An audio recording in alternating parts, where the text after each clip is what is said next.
പാവയ്ക്ക ഇഷ്ടമുള്ളവരൊക്കെ ഏത് രീതി കൊടുത്താലും പാവയ്ക്കൊക്കെ കഴിച്ചോളൂ. എന്നാൽ ഇഷ്ടമില്ലാത്തവരെ കൂടെ പാവയ്ക്ക കഴിപ്പിക്കാനുള്ളൊരു സൂത്രമായിട്ടാണ് ഞാനിന്ന് വന്നിരിക്കുന്നത്. ഇപ്പോഴത്തെ ട്രെൻഡിങ് ആയിട്ടുള്ളൊരു പാവയ്ക്ക ഫ്രൈ ആണിത്. അപ്പോൾ നമുക്ക് ഈ ഒരു പാവയ്ക്ക ഫ്രൈ എങ്ങനെയാണ് ഉണ്ടാക്കുന്നതെന്ന് നോക്കിയിട്ട് വരാം.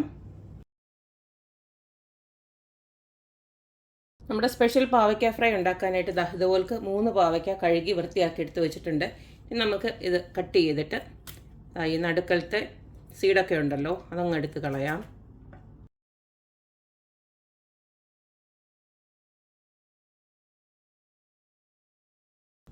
ഇതുപോലെക്കെല്ലാം ഞാൻ ആക്കിയെടുത്തിട്ട് വരാം.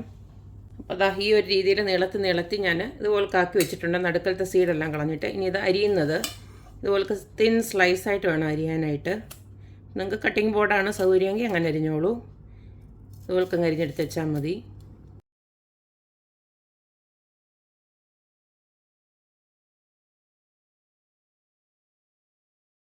എല്ലാ പാവയ്ക്കും നല്ല സ്ലൈസായിട്ട് ഇതുപോലക്ക് നല്ല സ്ലൈസായിട്ട് തന്നെ അരിഞ്ഞെടുത്തിട്ടുണ്ട്. ഇതുപോലക്ക് ഇച്ചിരി നീളത്തിൽ തന്നെ അരിഞ്ഞെടുക്കാൻ ശ്രമിക്കണം. ഒരു പാവയ്ക്ക് ഇത്തിരി വലിപ്പമുള്ള പാവയ്ക്കാണെങ്കിൽ ഒരു 3ആയിട്ടൊക്കെ കട്ട് ചെയ്തതിന് ശേഷം ഇതുപോലൊക്കെ അങ്ങ് സ്ലൈസാക്കി എടുത്ത് വെച്ചാൽ മതി.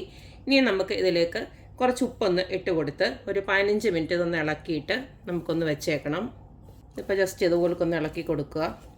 എന്നിട്ടൊരു 15 മിനിറ്റ് അവിടെ ഇരിക്കട്ടെ. അപ്പോൾ അതിനകത്തുനിന്ന് ഉള്ള വെള്ളമെല്ലാം ഊറി വരും. അത് നമുക്ക് ആ വെള്ളം നമുക്ക് എന്നിട്ട് പിഴിഞ്ഞ് കളഞ്ഞതിന് ശേഷം ബാക്കിയുള്ളത് ചെയ്യാം.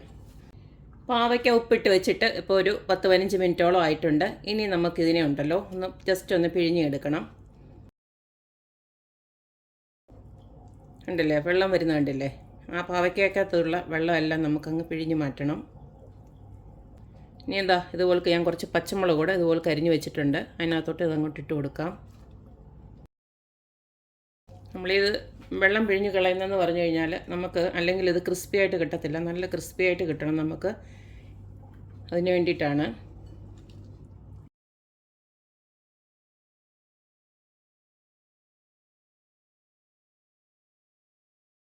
അപ്പോൾ ഇത്രയും വെള്ളം ഉണ്ടായിരുന്നു ഇതിനകത്ത്. അപ്പോൾ ഇതിനി അങ്ങ് മാറ്റാം. ഇനി നമുക്ക് ഇതിനകത്തോട്ട് കുറച്ച് പൊടികളെല്ലാം ഇട്ട് കൊടുക്കാറുണ്ട്. ആദ്യം തന്നെ കുറച്ച് മഞ്ഞൾപ്പൊടി ഇട്ട് കൊടുക്കുകയാണ്. അടുത്തതിലേക്ക് കുറച്ച് ചില്ലി ഫ്ലേക്സ്, ഒരു ടീസ്പൂണോളം ചില്ലി ഫ്ലേക്സ് ഇട്ട് കൊടുക്കാം. അടുത്ത ഇനിയും കുറച്ച് മുളക് പൊടി ഇട്ട് കൊടുക്കുകയാണ്. ഒരു ടീസ്പൂണോളം ഇട്ട് കൊടുക്കുന്നത്. നിങ്ങളുടെ എരിവ് അനുസരിച്ചിട്ട് ഇട്ട് കൊടുത്തോളൂ. അടുത്തതിലേക്ക് ഒരു 1/4 കപ്പോളം കടലമാവ് ഇട്ട് കൊടുക്കുകയാണ്. അടുത്തതിലേക്ക് കുറച്ച് വറുത്ത അരിപ്പൊടിയാണ് ഇട്ട് കൊടുക്കുന്നത്. അത് അരിപ്പൊടി ഒരു 1/4 കപ്പോളം, കാലിനെക്കാട്ടി കുറച്ചുകൂടെ കൂടുതലുണ്ട്. അത് കുറച്ചിനകത്ത് ബാക്കി വെച്ചേക്കാം. അത് പിന്നെ നമുക്ക് ഇട്ട് കൊടുക്കാം. ഇനി ഇതിലേക്ക് കുറച്ച് കോൺഫ്ലോർ കൂടെ ഇട്ട് കൊടുക്കണം. കോൺഫ്ലോർ ഇത്ര ഇട്ട് കൊടുക്കുന്നുണ്ട്. 1/4 കപ്പില്ല, അതിനെക്കാട്ടി കുറച്ചേ ഉള്ളൂ.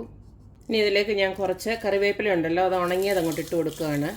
അതിൻ്റെ ഒരു ടേസ്റ്റ് കൂടെ വരുമ്പോൾ നല്ലൊരു രുചിയായിരിക്കും ഇതിന്. ഇവർക്കങ്ങ് പൊടിച്ചങ്ങിട്ട് കൊടുക്കണം. കാരണം നമ്മൾ ആ മാവ് കോട്ട് ചെയ്തതിനകത്ത് ഈ കറിവേപ്പിലയുടെ ടേസ്റ്റ് കൂടെ വരണം. അതിന് വേണ്ടിയിട്ടാണ് ഇങ്ങനെ ഇട്ട് കൊടുക്കുന്നത്.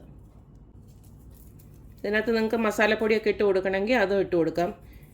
മല്ലിപ്പൊടിയോ അല്ലെങ്കിൽ ഗരം മസാലയുടെ പൊടിയോ. ഞാനിപ്പോൾ അതൊന്നും ഇട്ട് കൊടുക്കുന്നില്ല, കൂടുതൽ ഫ്ലേവർ ആക്കുന്നില്ല. ഇനി ഇതെല്ലാം കൂടെ നമുക്കൊന്ന് നന്നായിട്ടൊന്ന് ഇളക്കണം. നമ്മൾ ഓൾറെഡി ഉപ്പ് ഇട്ട് കൊടുത്തിട്ടുണ്ട്. അതുകൊണ്ടാണ് ഞാൻ ഇപ്പോൾ ഉപ്പ് അധികം ഇട്ട് കൊടുക്കാഞ്ഞത്. നമുക്ക് ഇളക്കിയതിന് ശേഷം നോക്കാം ഉപ്പ് വേണോ വേണ്ട എന്നുള്ളത്. അതായത് പോലേക്ക് ഞാനൊന്ന് ഇളക്കി വെച്ചിട്ടുണ്ട്. ഇപ്പം ഞാൻ ഇതെല്ലാം കൂടെ ഒന്ന് മിക്സ് ചെയ്തതിന് ശേഷം കുറച്ചൊരു ഉപ്പിൻ്റെ കുറവ് പോലെ തോന്നി. അപ്പോൾ ഇത്തിരി കൂടെ ഒന്ന് ഉപ്പിട്ട് കൊടുക്കാം. എന്നിട്ട് നമുക്ക് ഈ ഒരു ബാക്കി വെച്ചിരിക്കുന്ന അരിപ്പൊടി ഉണ്ടല്ലോ, ആ ഒരു 1/2 കപ്പിൻ്റെ കുറച്ചുകൂടെ ബാക്കി ഞാൻ വെച്ചിട്ടുണ്ടായിരുന്നു. അതൊന്നും കൂടെ നമുക്ക് ഇതിനകത്തോട്ട് ഇട്ട് കൊടുത്തതിന് ശേഷം ഇതൊന്നും കൂടെ ഒന്ന് മിക്സ് ചെയ്യാം, ഒരു കോട്ടിംഗ് പോലെ. ഇനി കൂടുതൽ ഇളക്കണ്ട. ഇങ്ങനെ ജസ്റ്റ് ഒന്ന് ഇങ്ങനെ ഒന്ന് തിരിച്ച് മറിച്ചൊക്കെ ഇട്ട് കൊടുത്ത് ഇനി നമുക്ക് ഇതിനെ അങ്ങ് ഫ്രൈ ചെയ്തെടുക്കാം. പാവയ്ക്ക വറുത്തെടുക്കാനായിട്ട് ഇതുപോലക്ക് ഒരു പാന് ചൂടാക്കി അതിലേക്ക് നമുക്ക് സൺഫ്ലവർ ഓയിൽ ഒഴിച്ചു കൊടുക്കാം. സൺഫ്ലവർ ഓയിലോ വെളിച്ചെണ്ണ നിങ്ങൾക്ക് ഏത് ഇഷ്ടമുള്ള എണ്ണയാണെങ്കിലും ഒഴിച്ചു കൊടുക്കാം.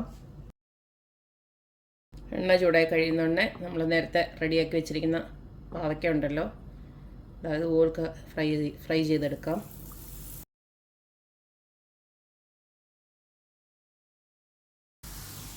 നല്ല ക്രിസ്പി ആയിട്ട് നമ്മുടെ പാവയ്ക്ക ഇതുപോലൊക്കെ അങ്ങ് വറുത്തെടുത്താൽ മതി. നല്ല കിലുകിലുകിലാന്നുള്ള സൗണ്ട് കേൾക്കുന്നുണ്ട്.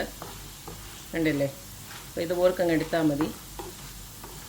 അപ്പം സാധാരണ നമ്മൾ പാവയ്ക്കൊക്കെ അല്ലാതെ വെയിലത്തൊക്കെ ഉണക്കി വെച്ചിട്ട് നമ്മളിതുപോലെ വറുത്തെടുക്കാറുണ്ടല്ലോ, അതുപോലെ തന്നെ കൊണ്ടാട്ടം മാതിരി വറുത്തെടുക്കാറില്ലേ, അതുപോലെ തന്നെ. അപ്പോൾ ഇനി ഞാൻ ഇതൊരു പാത്രത്തിലോട്ട് മാറ്റുകയാണ്. ബാക്കിയുള്ളത് നമുക്കിതുപോലെ തന്നെ വറുത്തെടുക്കാം.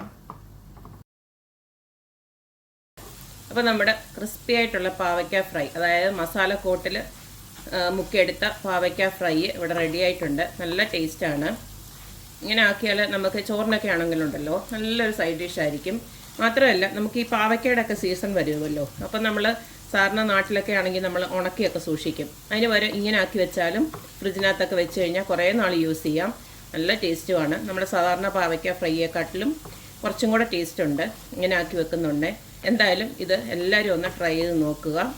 ഞാൻ ഇതിനോടൊക്കെ കുറേ പാവയ്ക്കയുടെ റെസിപ്പീസൊക്കെ ഇട്ടിട്ടുണ്ട് നമ്മുടെ ചാനലിനകത്ത്. അതൊക്കെ എല്ലാവർക്കും ഉപകാരപ്രദമായ വീഡിയോ ആണ്. അതൊക്കെ പോയി നോക്കുക. ഞാൻ എൻ്റെ ലിങ്ക് ഡിസ്ക്രിപ്ഷനിലൊക്കെ ഇട്ടേക്കാം. എന്തായാലും നല്ല ഹെൽത്തി ആയിട്ടുള്ള സാധനം തന്നെയാണല്ലോ ഈ പാവയ്ക്ക എന്നൊക്കെ പറയുന്നത്. അപ്പം ഇത്തിരി ഒരു കയ്പുണ്ടെങ്കിൽ പോലും ഈ പാവയ്ക്കയൊക്കെ എല്ലാവരും കഴിക്കുകയും ഒക്കെ ചെയ്യണം. പിന്നെ ഈ ഒരു രീതിയിലൊക്കെ ആക്കി എടുത്തു കഴിഞ്ഞാൽ കുട്ടികൾ ഉൾപ്പെടെ എല്ലാവർക്കും ഇത് കഴിക്കാൻ പറ്റും. അപ്പോൾ എപ്പോഴും പറയുന്ന പോലെ എൻ്റെ റെസിപ്പീസ് ഇഷ്ടമുള്ള എല്ലാവരും please like, share and subscribe. അപ്പോൾ ഇനി ഒരു അടിപൊളി വീഡിയോ ആയിട്ട് വരുന്നവരേക്കും ബൈ.